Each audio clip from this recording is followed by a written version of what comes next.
शर्मा जी की बेटी। सरल, सुशील और शांत, ये क्वालिटी थी सरस्वती की, जो कि शर्मा जी की बहू थी। क्या है बहू, जब देखो तब किचन में खटर पटर करती रहती हो, लेकिन खाने को कुछ देती ही नहीं। कैसी बात कर रही हो पीयूष की अम्मा, सुबह से 4 कप चाय, 2 बार नाश्ता और इतनी सारी बहू के हाथ की नमकीन तो खा चुकी हो, फिर भी ऐसा बोल रही हो। अरे कुछ तो डरो ऊपर वाले से। तभी वहाँ पीयूष आ जाता है। क्या है सरस्वती, इतनी देर लगती है क्या टिफिन बनाने में? एक काम है घर का तुम्हारे पास, वो भी नहीं कर पाती हो वक्त पर। आपका टिफिन टेबल पर रखा है और नाश्ता भी, बाकी का सामान बेड पर रखा है और अब मैं मंदिर जा रही हूँ। सरस्वती मंदिर चली जाती है। उसके जाने के बाद घर में, यार माँ, कैसी गवाह लड़के से शादी करा दिया है। मंदिर, पूजा, किचन और सास ससुर के सिवा इसे कुछ दिखता ही नहीं है कि कैसे खुद को स्मार्ट बनाकर रहना होता है, कैसे लोगों से जुड़ना है, बातें करनी है, ऐश करना है। अरे पैसा बचाओ, पैसा बचाओ, और कुछ आता ही नहीं इस लड़की को। जो क्वालिटी तू गलत तरीके से बता रहा है ना, दरअसल एक अच्छी गृहिणी की वही सारी अच्छाई होती है बेटा। घर को चलाना, समाज में इज्जत दिलाना और घर वालों का ख्याल रखना, और चाहिए ही क्यों? अरे क्यों नहीं चाहिए कुछ और? लड़की ऐसी होती है कि घर आए तो पूरा घर बदल कर रख दे, सभी को खुश रखे, लेकिन बहू के अंदर तो ये सारी क्वालिटी है ही नहीं। अरे खुश तो उन्हें रखा जाता है जो खुश रहना जानते हैं, तुम लोगों को तो कोई खुश नहीं कर सकता।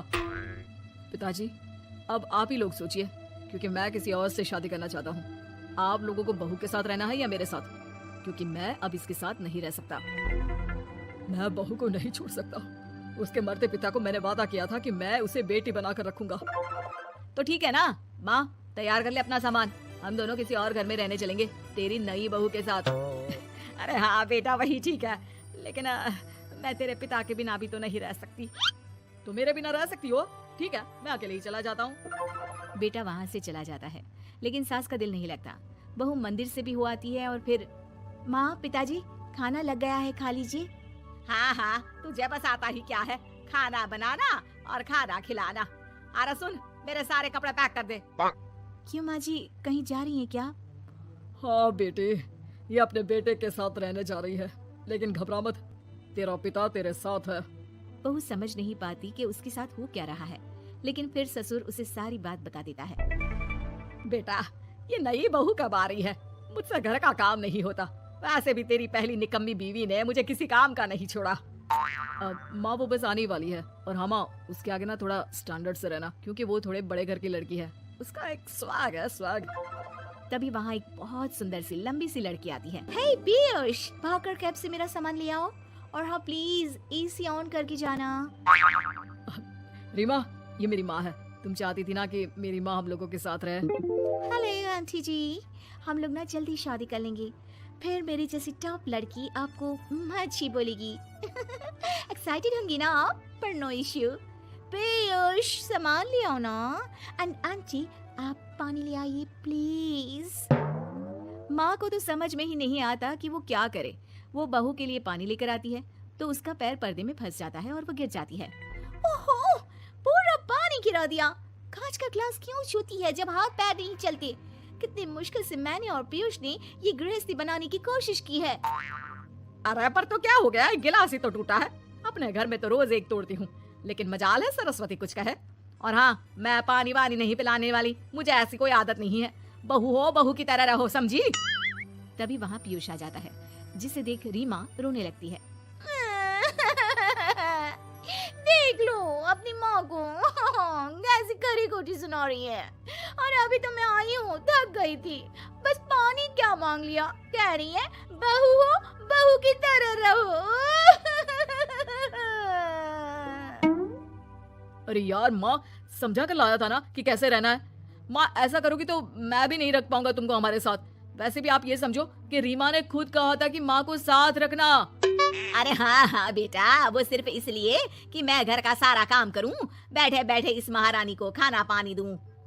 वैसे भी मैं जा रही हूँ, मुझे तो इस लड़की की शक्ल भी अच्छी नहीं लग रही। मेरी सरस्वती के आगे तो ये कुछ भी नहीं है। निकलो निकलो यहाँ से। मैंने सोचा था बिना पैसे का नौकर मिल जाएगा, लेकिन नहीं, कुछ लोगों को आदत होती है फ्री की रोटी खाने की। निकलो यहाँ से। पीयूष, धक्के के मार कर निकालो इस औरत को यहाँ से। अरे ये कैसी बात बोल रही हो रीमा, ये माँ है मेरी, माँ ना थोड़ी जिद्दी है। अरे वाह बेटा वाह, अभी भी तुझे मेरी ही गलती दिख रही है ना? कोई बात नहीं। माँ वापस घर आ जाती है। बहू, मुझे माफ कर दे बेटा, वो तो शैतान का नानी है। माँ, मैं उनके बारे में कोई बात नहीं करना चाहती। ये मेरा मायका है। अब आप लोग मेरे माता पिता। मैं हमेशा यहीं रहकर आप लोगों की सेवा करूंगी। नहीं नहीं बेटा, हम करेंगे तेरी शादी किसी अच्छे लड़के से। अरे कोई जरूरत नहीं है, मैं देख कर आई हूँ जो हालत है ना पीयूष की, वहाँ नहीं टिकने वाला ज्यादा दिन। ना टिके वो उसकी मर्जी, लेकिन मेरी बेटी इतनी गई गुजरी नहीं है जो उसे कभी भी छोड़ो और कभी भी वापस आ जाओ तो वो तुम्हें अपना ले। अब ज्यादा ही हो रहा है आपका। माना मैंने गलत किया बहू के साथ, लेकिन वो उसका पति है।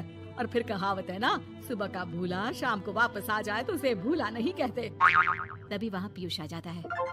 माँ, वो भूला आ गया, मुझे माफ कर दो। सरस्वती के जिस गुण को मैं सही नहीं मानता था, दरअसल जीवन को सही तरीके से जीने के लिए वही गुण होने चाहिए। मुझे माफ कर दो सरस्वती, मैं आज के बाद तुम्हें और पापा को छोड़कर कहीं नहीं जाऊंगा।